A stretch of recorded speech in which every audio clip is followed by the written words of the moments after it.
because I like to speak my mind and speak the truth.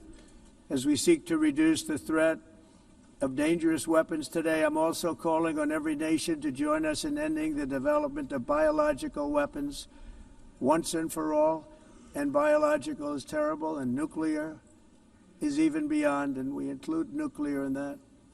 We want to have a cessation of the development of nuclear weapons. We know, and I get to view it all the time. Sir, would you like to see? And I look at weapons that are so powerful that we just can't ever use them.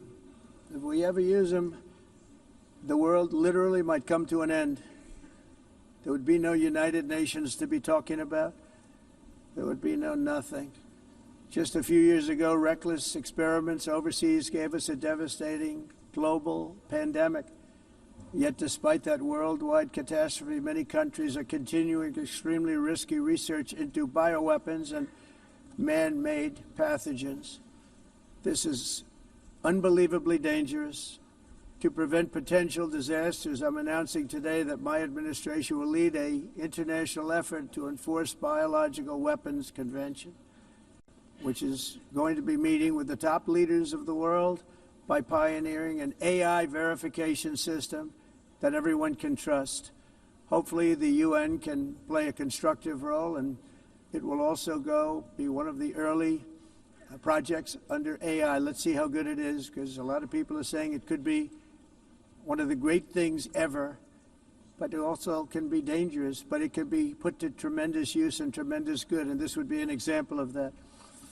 Not only is the UN not solving the problems it should, too often, it's actually creating new problems for us to solve. The best example is the #1 political issue of our time, the crisis of uncontrolled migration. It's uncontrolled. Your countries are being ruined. The United Nations is funding an assault on Western countries and their borders. In 2024, the UN budgeted $372 million in cash assistance to support an estimated 624,000 migrants journeying into the United States. Think of that. The UN is supporting people that are illegally coming into the United States, and then we have to get them out. The UN also provided food, shelter, transportation, and debit cards to illegal aliens. Can you believe that? On the way to infiltrate our southern border. Millions of people came through that southern border.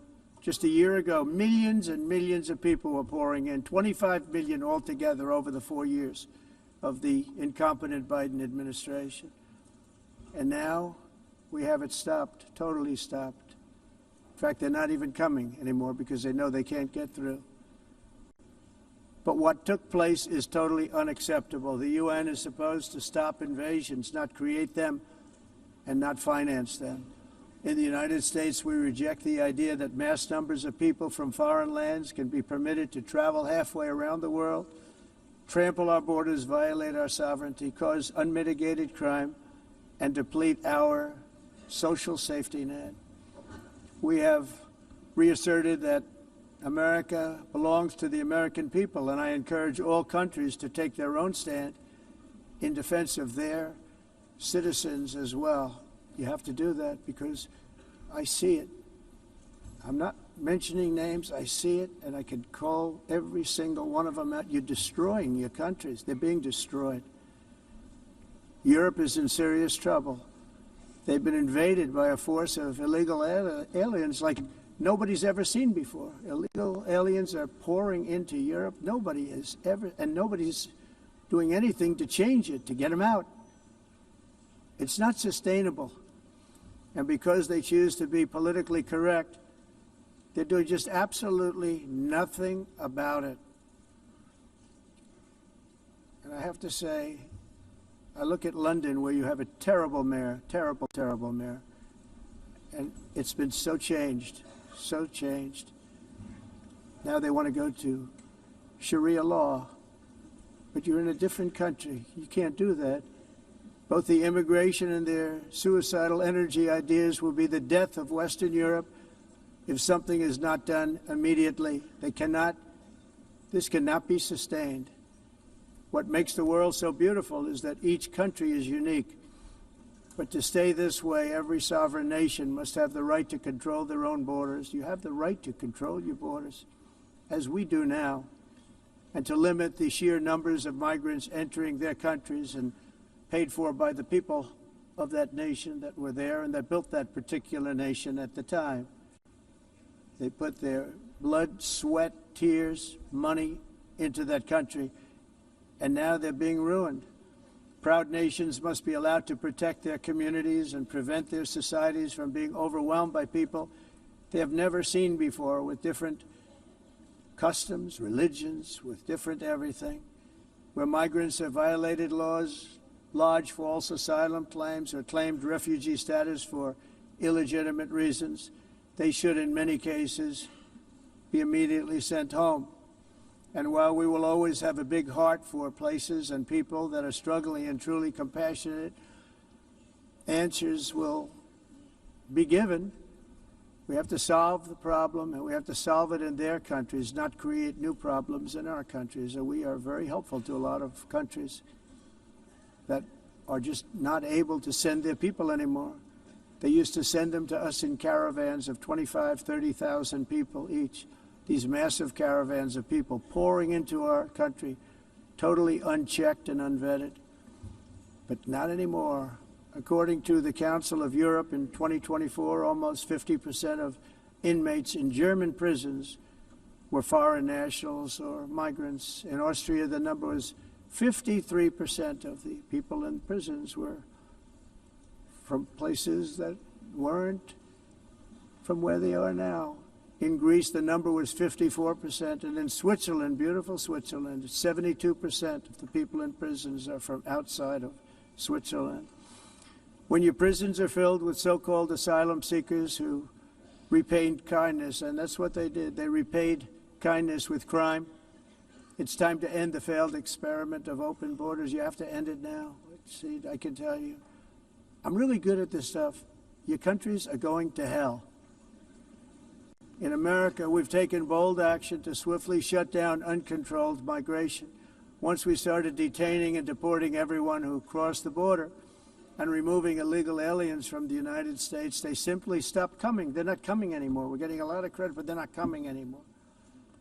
This was a humanitarian act for all involved, because on the trips up, thousands of people a week were dying. Women were being raped. Nobody's ever seen anything like it. Raped, horribly beaten, raped. On the trip up, the journey up, it was a long walk. It was a long, arduous journey, indeed.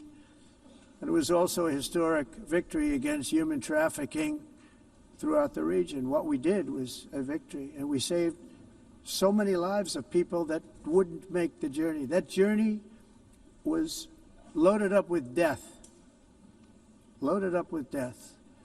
Dead bodies all along the roads of jungles to get up. They go through jungles, they go through areas so hot you couldn't breathe. They were dying of suffocation, areas so hot that you couldn't breathe. Dead bodies all over.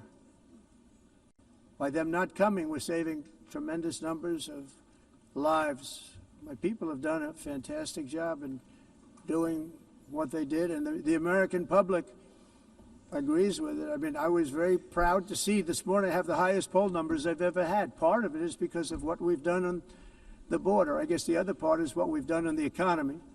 Joe Biden's policies empowered murderous gangs, human smugglers, child traffickers, drug cartels, and prisoners from all over the world. The previous administration also lost nearly 300,000 children. Think of that. They lost more than 300,000 children, little children, who were trafficked into the United States on the Biden watch, many of whom have been raped, exploited, and abused, and sold.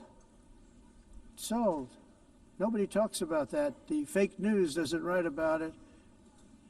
With many others, young children who are missing or dead.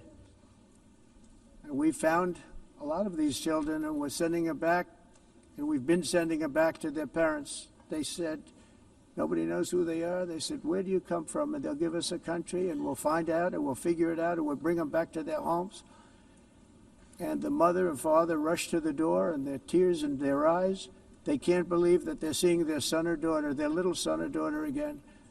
We've done almost 30,000 of them so far. Any system that results in the mass trafficking of children is inherently evil. Yet that is exactly what the globalist migration agenda has done, and it's what it's all about.